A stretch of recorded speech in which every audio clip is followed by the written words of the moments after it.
Buenos días. Vamos a tener ahora el tiempo de la meditación y os voy a pedir si nos podemos poner de pie para que sea el Señor el que realmente tome mis palabras. Y Señor, te seguimos dando gracias en esta mañana y rogándote que tú viertas oro a través de un vaso de barro. Amén. Y que las palabras que se pueda compartir, Señor, sean realmente alimento para tu iglesia. Amén. Señor, borra de nuestra mente lo que venga de mí y deja, Señor, en nuestros corazones lo que es tu buena semilla. Amén. Te lo pedimos todo en el bendito nombre de tu Hijo. Amén. Amén. Amén. Gracias. Podemos tomar asiento y me gustaría comenzar, aunque no conozco la vida de todos los que estáis aquí, yo sí que me atrevería a decir que seguro que todos los que estamos aquí hemos sufrido algún tipo de desprecio, de insulto, de humillación, de traición. Creo que todos en algún momento o en otro hemos sufrido incluso abuso psicológico. Quién sabe, quizá alguno incluso abuso físico, maltrato emocional. Creo que es bueno decir esto porque si no, a veces los que nos puedan ver desde afuera pueden pensar que los cristianos somos personas que tenemos vida de color de rosa. Pero no, somos como cualquier otro hijo de vecino que sufre y ha sufrido, ¿verdad? ¿O soy yo solo? No.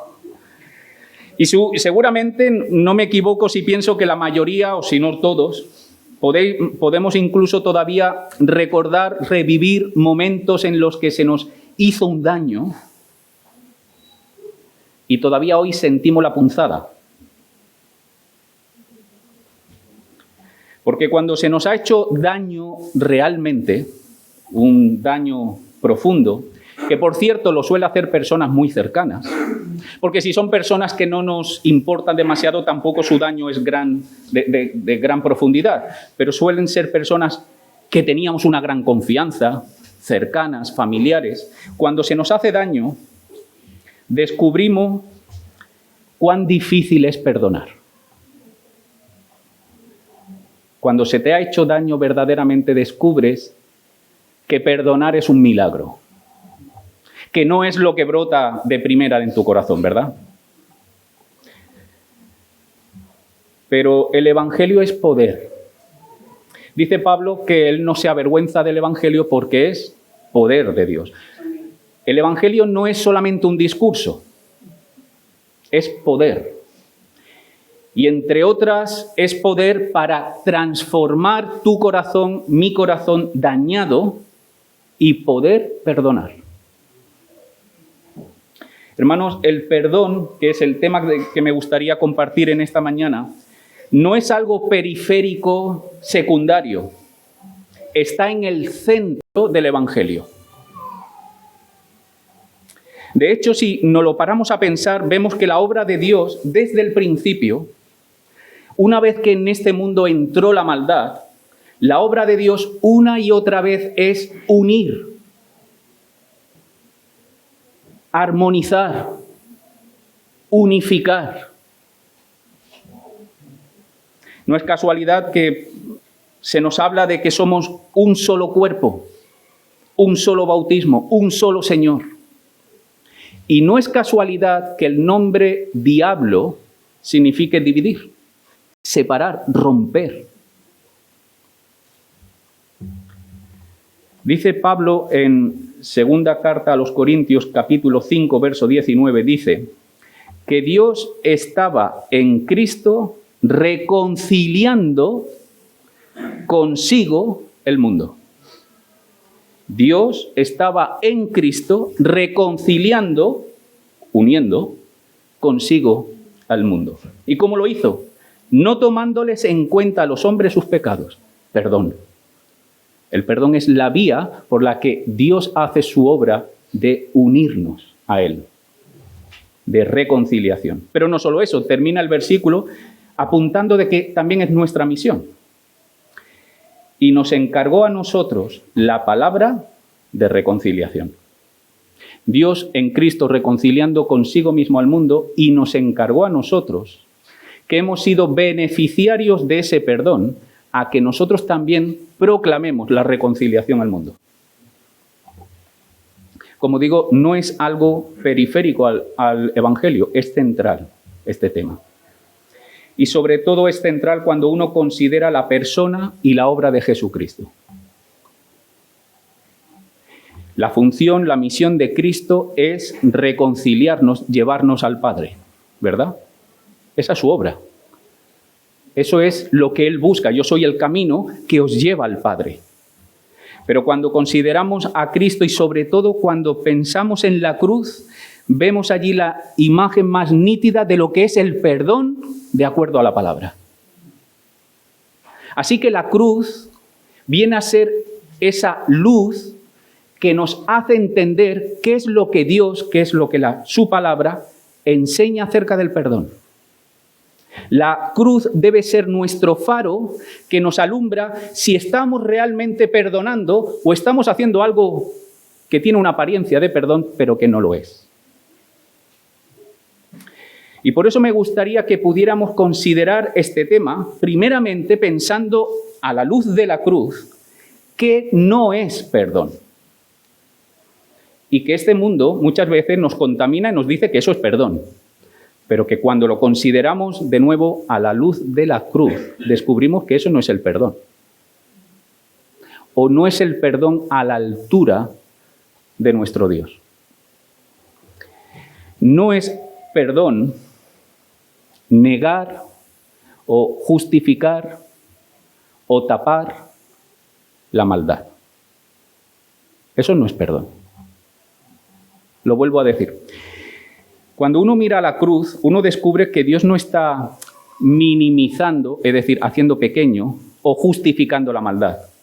En la cruz Dios no nos dice, no pasa nada, venga, bueno, sí has pecado un poquito, pero tampoco exageremos. No, nuestro Dios en la cruz mira a los ojos a la maldad, la confronta. Luego, perdón nunca puede ser maquillar la maldad, blanquearla. Lo digo porque a veces esto sí que se entiende allá afuera, como perdón. No relativizamos la maldad, porque Dios no lo hizo. El perdón bíblico, el perdón que vemos a la luz de la cruz, es un perdón que no hace violencia a la justicia de Dios. Y hermanos, por eso es bueno recordar la cruz, porque allí se combina tanto el perdón con la justicia. Por eso es tan importante recordar que nuestro Señor, para perdonarte, tuvo que vertir su sangre. Porque ahí se combina tanto el perdón como la justicia. Y toda manifestación de perdón que no incluye justicia, no es perdón conforme a la palabra. Luego, hermanos, no es perdón negar, justificar, tapar, esconder la maldad.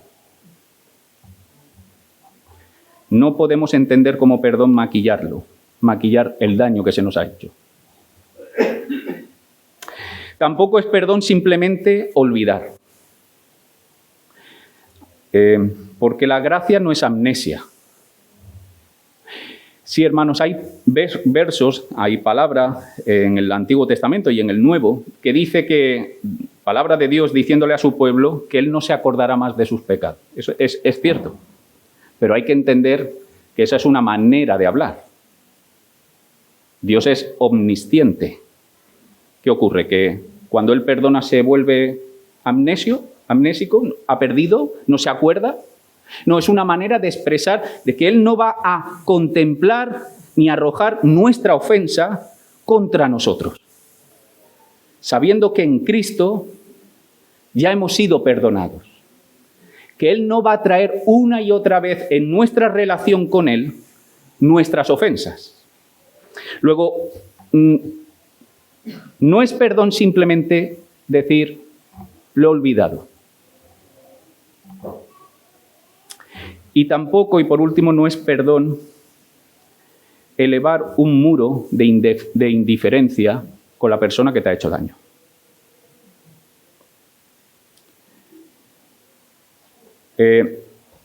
Digo esto porque yo me doy cuenta que la psicología moderna de hoy ha descubierto, ¿sabéis? Los psicólogos de hoy buscan la sanidad, la salud mental, emocional. Y han descubierto que las personas que perdonan tienen mejor salud emocional y psicológica. Así que ahora el perdón es parte de la psicología que hoy se enseña. No sé si esto lo sabéis.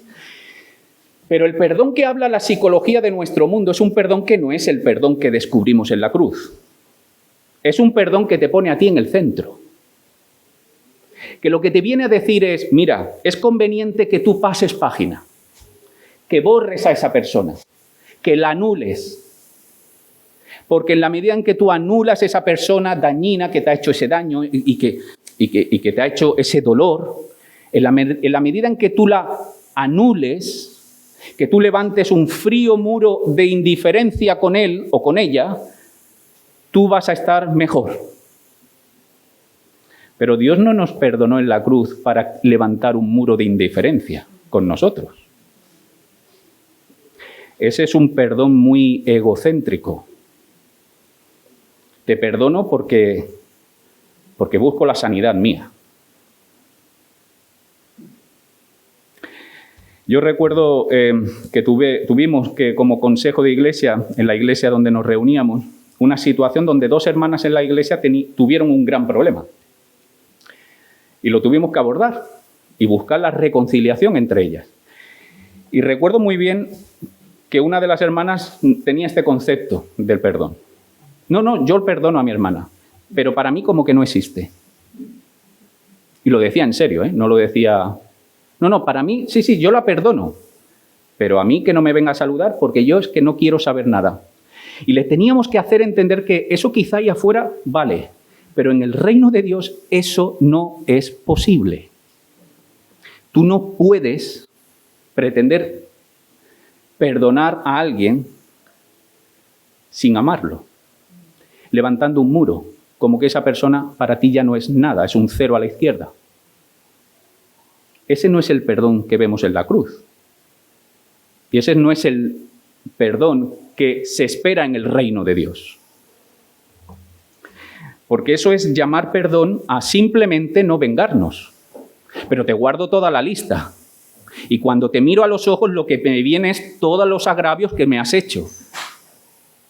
Y a veces entendemos que es perdón simplemente que no te he respondido por tu mal con un mal. Pero como digo, ese no dar venganza al mal recibido no es perdón. Entonces, ¿qué es perdón? Cuando miramos a la cruz, creo que descubrimos lo extraordinario del perdón bíblico. Vemos su esencia, vemos su acción y vemos su fruto. Vemos su esencia y tenemos que descubrir a la luz de la cruz que el perdón es fundamentalmente un fruto del amor. La esencia del perdón que nos enseña la palabra y que descubrimos mirando la cruz es que el perdón nace del amor. Ahora, esto es importante, porque a veces esto de el perdón nace del amor suena a palabras muy conocidas y no le damos la relevancia que tiene, el peso que tiene. Eso quiere decir que si el perdón bíblico nace del amor, estamos diciendo que el hecho de perdonar es buscar el bien del que me ha hecho daño. Porque amar es buscar el bien del otro. Amar es desplazar el centro de gravedad, el centro de atención de ti mismo a la persona amada. Así que si yo amo a la persona que me ha hecho una ofensa, que me ha hecho un daño, yo le perdono como una demostración, como un amor en acción que busca el bien del otro. ¿Es fácil esto? Y empezamos a decir, uy, esto coge una dimensión profunda. Pero esto es lo que descubrimos en la cruz. Cuando Dios nos perdonó, lo que estaba es buscando tu bien. No es que Dios tuviera un sentimiento y necesitaba quitarse esa culpa o ese sentimiento de enfado, de ira. No, te perdonó buscando tu bien. Ahora, nosotros tenemos que perdonar buscando el bien de aquel que nos ha hecho ese daño. Esa es la esencia del perdón. Ahora, ¿cuál es la acción? Y esto también creo que es digno que nos detengamos a considerar. ¿Cuál es la acción de perdonar a la luz de la cruz? La acción es tomar la decisión de romper la cadena de contagio del mal.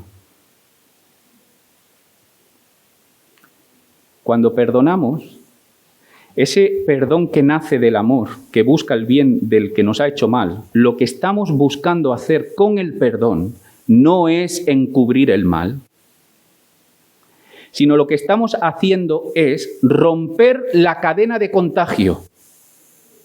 ¿Y qué quiero decir esto de la cadena de contagio? Quiere decir que cuando a ti se te ha hecho mal, o a mí se me ha hecho mal, en realidad se nos ha inyectado maldad. Y hemos quedado infectados por el mal.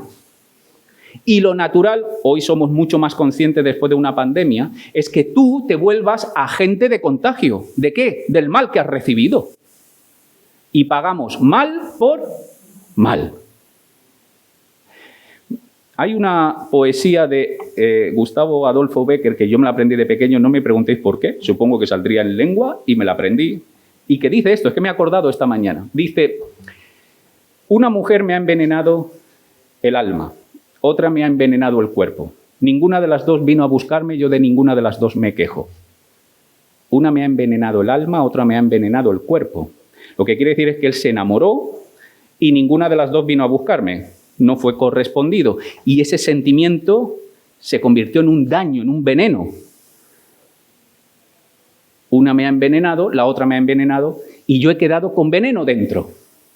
Y el poema sigue diciendo: como el mundo es redondo, el mundo rueda.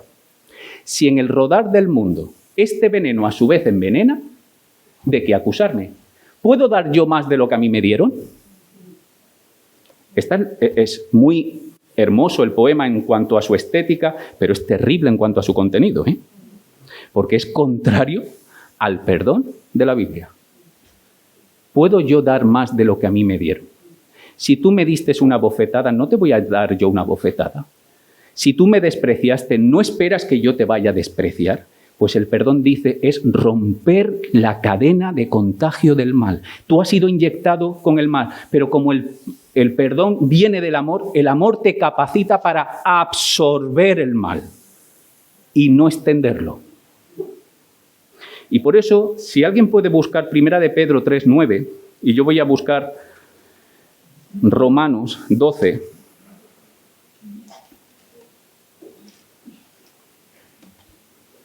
si alguien puede leer 1 de Pedro, capítulo 3, verso 9.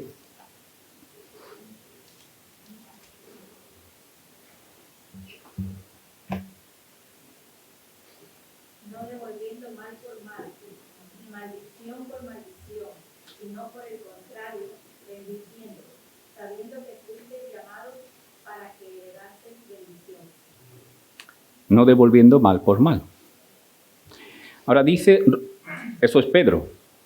Pablo en Romanos, en el capítulo 12, verso 20 y 21, y señalo que es el capítulo 12, porque es el capítulo donde después de 11 capítulos explicando la salvación, la obra de Dios, en el capítulo 12 va a cambiar la marcha y va a decir: esto es lo que ha hecho Dios, por tanto vosotros tenéis que actuar de esta manera. Y vemos en el capítulo 12, verso 2, que dice: no os conforméis a la manera de pensar de este mundo, ¿verdad? Que es un verso que muchos de nosotros lo conocemos. Pero en el capítulo 12 de Romanos, verso 20, dice: así que, la conclusión de todo estos deberes cristianos, esta manera que nosotros tenemos que vivir en base a lo que es el Evangelio, dice en el verso 20, así que, si tu enemigo tuviere hambre, tu enemigo, Cuidado con esta palabra, porque el que te ha hecho daño en ese momento es tu enemigo, ¿eh? Aunque sea tu padre, aunque sea tu esposo. Pero en el momento que tú has sufrido ese desprecio, esa humillación, se convierte en ese momento en un enemigo tuyo. Si tu enemigo tuviere hambre, dale de comer. Si tuviere sed, dale de beber. Pues haciendo esto, ascuas de fuego amontonarás sobre su cabeza. Le harás pensar, ¿qué está pasando aquí? Yo a este hombre le he tratado mal y me devuelve con un bien. Y termina con esta sentencia: no seas vencido de lo malo, sino vence con el bien el mal. Rompe la cadena. Jesús dirá lo mismo en el Sermón del Monte. Esta es una idea esencial para entender cuál es la función, la acción del perdón a la luz de la cruz. Su esencia es el amor, su acción es romper la cadena del mal. Pero ¿cuál es su fruto? El fruto del perdón es la reconciliación. El fruto, lo que se busca con el perdón, es que esa relación estropeada por la maldad, por el daño, por la humillación, por la traición, se pueda reconciliar, se pueda redimir, se pueda sanar. Ese es el fruto. Esa es la meta, esa es, digamos, la culminación de que tu amor se muestre en perdón con aquel que te ha hecho daño. ¿Veis cómo el centro es el otro? Porque eso es lo que descubrimos en la cruz. ¿Cuál es el fin de la cruz? Reconciliarnos con Dios, lo hemos leído en 2 de Corintios. Que Dios en Cristo estaba reconciliando consigo mismo el mundo.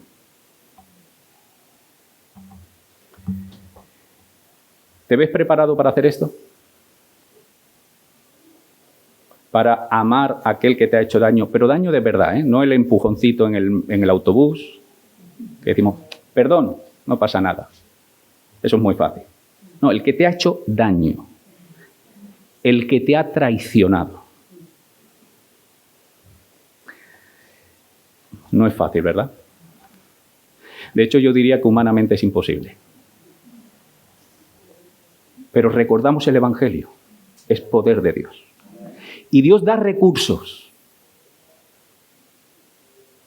Y tenemos que coger esos recursos, si no, no vamos a perdonar. Ahora, ¿cómo podemos entonces perdonar nosotros? Déjame decirte primero que el perdón para el cristiano no es una opción. Es un deber. No tienes la opción de perdonar o no perdonar. Solo tienes una opción. Si tú eres seguidor de Jesucristo, si Jesús es tu Señor te dice que perdones. Luego, no es una opción. Pero al mismo tiempo también hay que recordar que perdonar, como amar, se tiene que ir aprendiendo. Uno no se convierte en cristiano y de la noche a la mañana se despierta sabiendo perdonar, con este tipo de amor y de entrega. Luego entiende que no es una opción, tienes que perdonar y entiende que es un proceso. Tienes que aprender a perdonar de esta manera. Así que también ten paciencia, esfuérzate, atiende lo que son los recursos de Dios, de su palabra, del Espíritu de Jesucristo. Porque es una tarea, un ejercicio de piedad que tenemos que ejercer. ¿Cómo podemos entonces perdonar? Hemos hablado antes de la esencia, de la acción y del fruto, y ahora me gustaría hablar en el cómo podemos perdonar en lo que es la esencia, de nuevo, la base, la acción y el fruto. ¿Cuál es la esencia bíblica para que nosotros aprendamos? Yo no digo que sea fácil, no digo que lo vayas a conseguir de la noche a la mañana, perdonar de esta manera, pero este es el caminar nuestro. ¿Cuál es la esencia para nosotros comenzar a perdonar de esta forma? Pues creo que los cimientos, la esencia, es meditar una y otra vez, en el extraordinario perdón que Dios te ha perdonado a ti. Tenemos que no solo pasar y reconocer, sí, Dios me perdonó en la cruz. Tenemos que habitar, meditar, degustar lo que significa el extraordinario perdón de Dios en tu vida. Cuando tú tengas esto bien entendido, va a ser mucho más fácil que podamos comenzar a perdonar a los otros amándoles. Fijaros, hermanos, que si me acompañáis a Mateo 6, que continuamente la palabra va a hacer esta vinculación de cómo perdonamos nosotros al perdón que hemos recibido.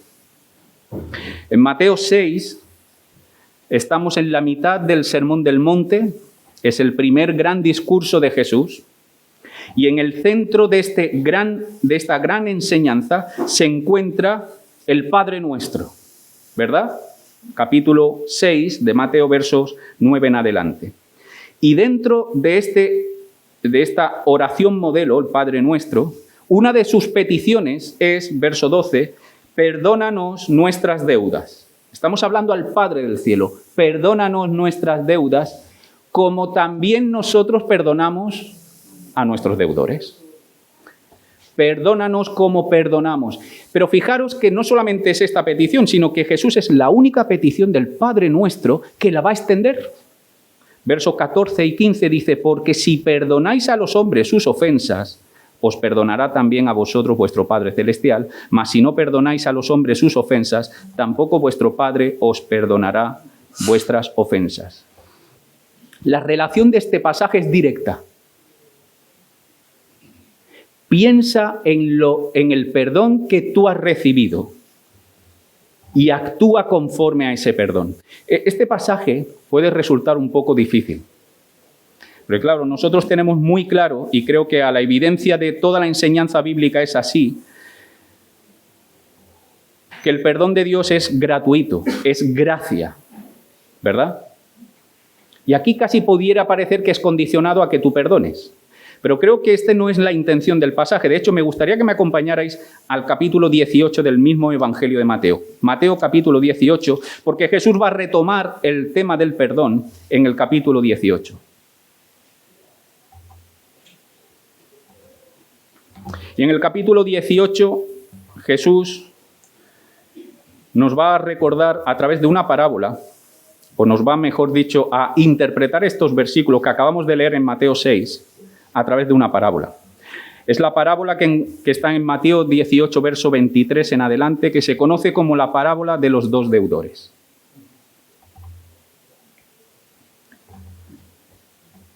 Esta parábola, permitidme que la explique casi antes, sin necesidad de leer los versículos. Vamos a ir haciendo mención a la parábola. Se trata de un hombre, siervo, según la parábola, que le debe una cantidad impagable, no a un consiervo, sino al rey. Hay un rey y hay un siervo de este rey y le debe, dice el verso 24, 10.000 talentos. No sé si os acordáis, pero hace un mes estuvimos considerando la parábola de los talentos. ¿Cuánto era un talento?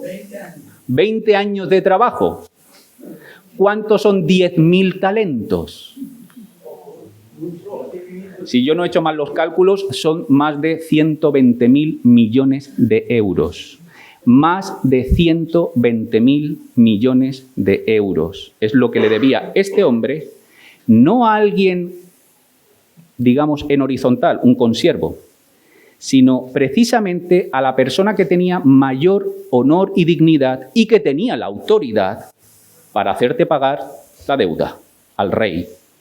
¿Entendéis un poquito la situación? Es impagable, lo digo porque en el verso 26 dice que una de las cosas que dice este siervo es: Señor, ten paciencia conmigo, yo te lo pagaré todo. yo te lo pagaré todo. Ni en 5 vidas eres capaz de pagar esto. Mira, tu condena, tu deuda con el rey es tan enorme que no solo tú ni tus hijos, sino tus nietos y los nietos de tu nieto estarán pagando. ¿Entendemos la dimensión? Porque si alguien no lo ha pillado, esta es la deuda que tú tienes con el rey. 120.000 millones de euros. Ahora pasa el milagro. El rey le perdona. Cuidado, no le dice, bueno, te doy un poquito más de tiempo.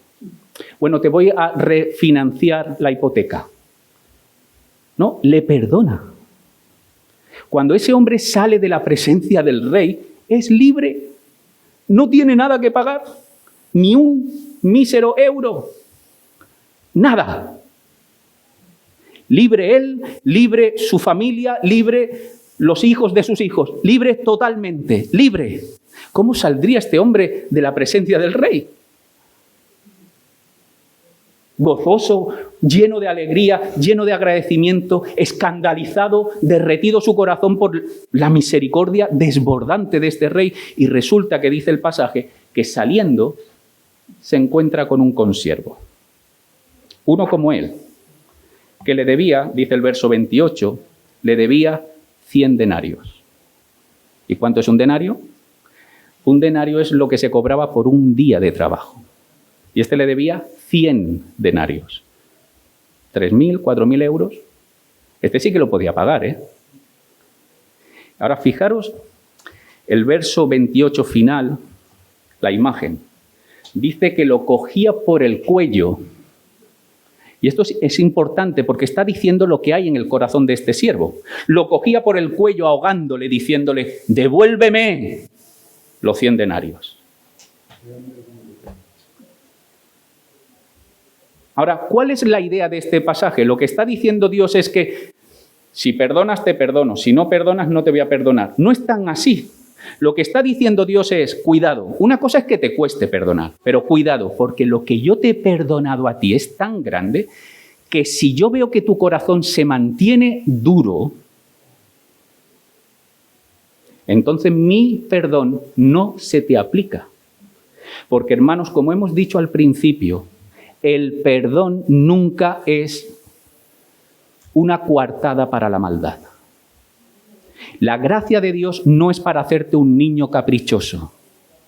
Y el perdón desbordante de este rey no era para dejar a este consiervo siendo un hombre duro y sin misericordia. Y cuando se entera el rey, así acaba la parábola, le dice, pues ahora a la cárcel, ahora me vas a devolver. Y termina esta parábola, verso 35, diciendo, así también mi Padre Celestial hará con vosotros si no perdonáis de todo corazón cada uno a su hermano sus ofensas. ¿Cuál es la base, los cimientos que nos capacita para poder perdonar de esta manera? Recordad el extraordinario perdón que hemos recibido. Porque si tú no consideras ni entiendes que se te ha perdonado 120.000 millones, todavía te creerás con el derecho de ir reclamando los 100 denarios de tu hermano. Creo que esto es una palabra a considerar. Creo que es algo que necesitamos pensar una y otra vez, porque si no nos despistamos. Esa es la esencia de cómo podemos perdonar, revisitar el extraordinario amor y perdón que hemos recibido. Pero la acción, el primer paso que también la palabra nos enseña para perdonar, es perdonar en nuestro corazón. Quiero decir esto de esta manera. El comienzo del perdón, la base es lo que hemos dicho, el perdón que hemos recibido. Pero el comienzo es que tú perdones a esa persona que te ha hecho daño en tu interior, que tu corazón lo perdone. Dice Mateo 11:25, dice: cuando estén orando, si tiene algo contra alguien, perdónalo. Cuando estéis orando, curioso, ¿no?, en la intimidad con el Padre, con aquel Padre que te ha perdonado 120.000 millones. Cuando tú te acuerdas que, ay, tal persona me hizo daño, perdónalo, no pone condición. Y esto quiere decir que hay una primera parte del perdón que tiene que ser tuya. Tú tienes interiormente que tomar la decisión de perdonar. Lo que antes hemos dicho, tienes que tomar la decisión de decir: sí, yo reconozco que tal o Pascual me ha hecho daño, pero yo voy a absorber ese daño. Y esto se demuestra de una forma muy clara cuando yo no le voy sacando a la persona continuamente el daño que me hizo. Yo no arrojo su maldad ante la cara de mi enemigo, o de mi hermano, o de mi prójimo. Luego, yo no lo hago contra él, tampoco lo hago con los demás. No le digo a mis conocidos, los que están más cercanos a mí: fíjate lo que me ha hecho fulano. Y tampoco lo guardo para mí mismo, reviviendo una y otra vez el daño que me ha hecho, el daño que me ha hecho. No, yo lo perdono. Y quiero hacer una distinción aquí importante, porque una cosa es perdonar como decisión y otra es los sentimientos. ¿Vale? Esto es importante. Tú a lo mejor no sientes. Tú todavía tienes pesar cuando ves la cara de esa persona que te ha hecho tanto daño. Pero tú has tomado la decisión, porque aquí perdonad, 11:25, Mateo 11:25, es un mandato. Perdonad. Tú tomas la decisión de no traer su ofensa en la relación con él o con ella. Digo que hay que entender que el sentimiento viene después. Mirad, mi madre me podría ordenar, me podría mandar que me comiera las verduras, pero mi madre no me podía mandar que me gustasen. Dios no te manda sentimientos, te manda obediencia de acción. Los sentimientos vendrán después. Pero cuando uno tiene un corazón egocéntrico, como son nuestros corazones, que ha sido dañado, que ha sufrido la zarpa de un daño, es difícil que de la noche a la mañana nosotros cambiemos el sentimiento. Pero la Biblia no te pide que cambies el sentimiento, eso ya vendrá.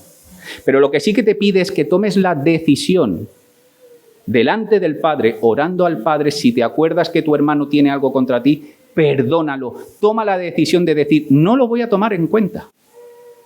Voy a absorber esto. Y este es el primer paso. Tú tienes que romper la cadena de contagio que decíamos antes. Y esto es una decisión.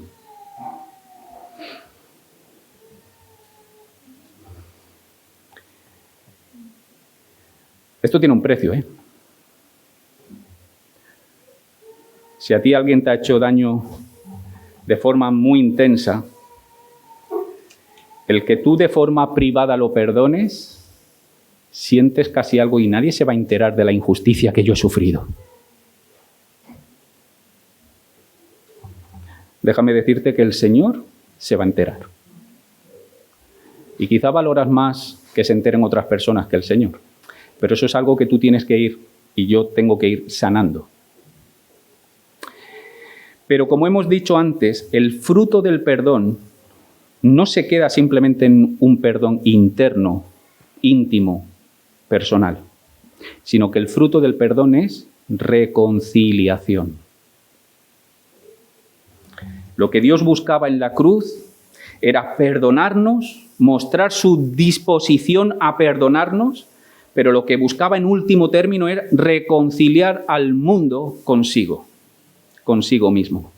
Nuestra esencia del perdón es ver ese perdón vertical que hemos recibido tan desbordante que nos ha hecho de la noche a la mañana dejar de tener una deuda de 120.000 millones. Hemos decidido en nosotros, aunque nuestro sentimiento lo vamos lastrando, hemos decidido perdonar a la persona que nos ha hecho mal. pero como un último paso tenemos que buscar la reconciliación.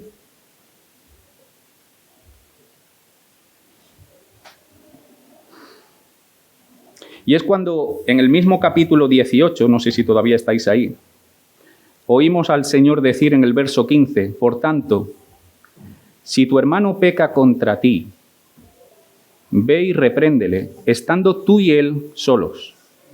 Si te oyere, has ganado a tu hermano. ¿Veis cómo el énfasis es ganar al hermano? El énfasis de confrontar al hermano y decir, yo creo que he sufrido una injusticia, una maldad. No puede ser, hermano, poner el dedo en la llaga y decir que te sientas mal, ¿eh? Tiene que ser ganarlo. El fruto tiene que ser la reconciliación. Hay que hablar la verdad en amor. Como he dicho antes, no podemos entender el perdón como un maquillar la injusticia o la maldad.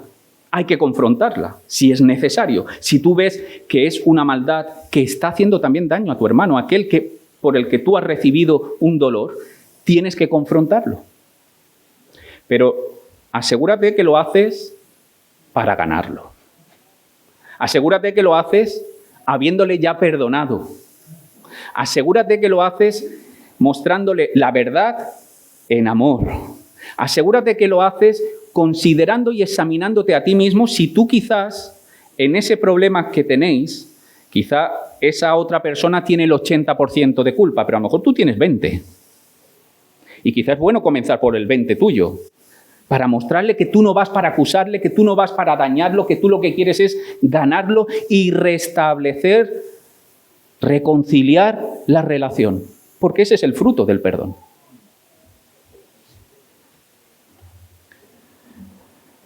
En los versos 15, 16 que hemos leído de Mateo 18 se nos va a hablar de que seas gradual.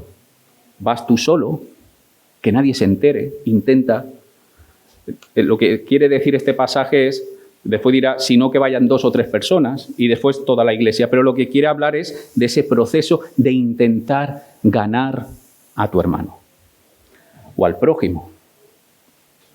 Ahora, hay que ser muy claro aquí. Para que haya fruto, para que el perdón dé como fruto la reconciliación, tiene que haber arrepentimiento. Dice, si te oyere. Pero ¿qué pasa si no te oye? Pero tú le sigues amando, ¿eh? Y tú lo sigues perdonando en tu interior. Al final hemos leído verso 15 del capítulo 18. Si nos vamos al verso 21 y 22, es la conversación de Jesús con Pedro, en el que Pedro dice, Señor, ¿cuántas veces perdonaré? Mirad, el Talmud, la tradición judía, dice que 3 veces. Pero yo te conozco, yo creo que tú eres un Dios de misericordia. 7 veces. Y Jesús dice 70 veces 7. Es decir, pierde la cuenta. Siempre que tu hermano esté en disposición de pedir perdón, tú tienes que perdonarlo. Siempre. Para hacer eso es que tú lo tienes que haber perdonado. Hermanos, de tal manera amó Dios al mundo que ha dado a su Hijo. El amor de Dios se ve en Cristo y su cruz nos recuerda que el perdón de Dios está abierto. Y si hay alguien que nos escucha por internet o aquí en la sala que todavía no ha entendido el perdón de Dios, déjame decirte que este es el perdón de Dios. Dios quiere reconciliar su relación contigo. Dios en la cruz muestra su extraordinario amor hacia ti. Te perdona. Ahora, para que ese perdón dé como fruto la reconciliación, tú necesitas dar un paso de arrepentimiento. Dios tiene la mano extendida. Ahora, hermano, esto también se aplica a nosotros.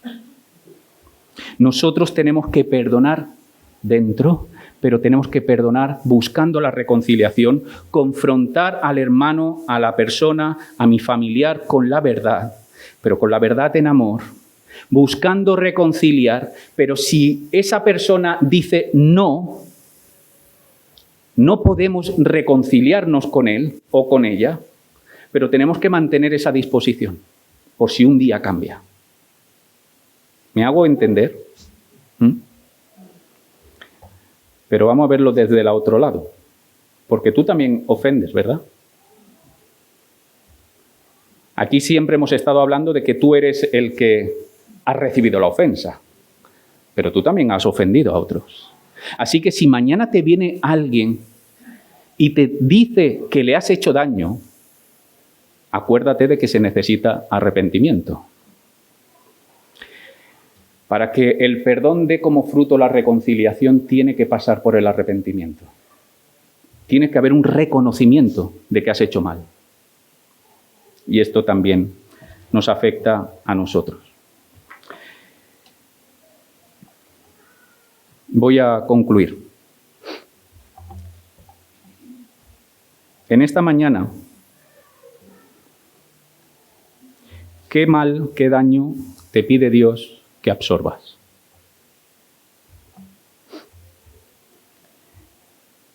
¿Qué daño, qué cicatriz te está diciendo Dios que tienes que perdonar?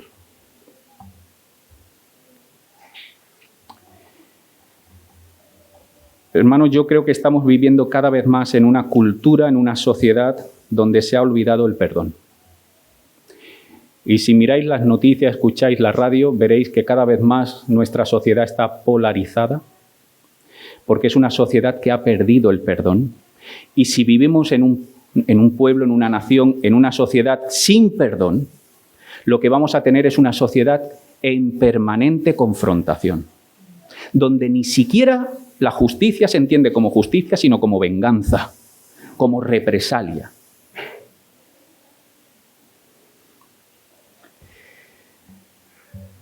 Creo que en esta sociedad, en la negrura de esta sociedad, creo que brillaría mucho más la Iglesia con un mensaje de perdón. Como una manifestación gloriosa, no porque somos más buenos que nadie, no porque somos más sabios que nadie, sino porque hemos recibido el perdón del gran Rey. Y podríamos mostrar a este mundo cómo se solucionan los conflictos. No diciendo que la justicia no importa, no, pero sí con la disposición de perdonar, de reconciliar. Pero eso pasa también por nuestras vidas cotidianas, tus daños, tus dolores, tus huellas que te han dejado en esas relaciones, normalmente, como digo, en personas cercanas, tu padre, tu hermano, tu mujer, tu marido, tu hijo. No permitas que el daño que has recibido te infecte hasta el punto de que tú te vuelvas agente del mal, sino que vence con el bien el mal. Hermanos, esta es nuestra misión. Nos encargó a nosotros la palabra de la reconciliación. Y tenemos que vivir como pueblo que sabe vivir en reconciliación. Déjame terminar con una última reflexión. ¿Cuál es la alternativa al perdón? ¿Cuál es la alternativa si yo digo, pues no voy a perdonar? ¿Cuál es la alternativa? La alternativa es que vas a vivir como reo de tus resentimientos. Vas a ser esclavo de tus rencores. Vas a vivir amargado.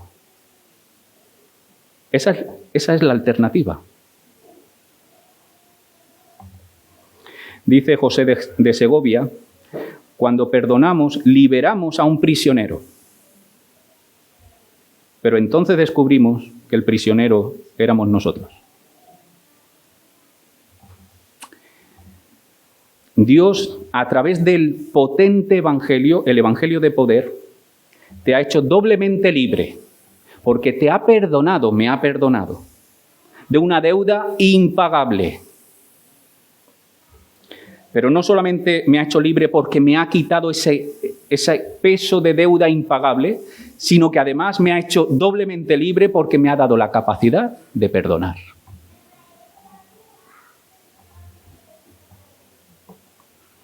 ¿Qué mal, qué daño pide Dios que absorbas hoy? Creo que esa es una pregunta para cada uno de nosotros a meditar en esta semana. Que así sea.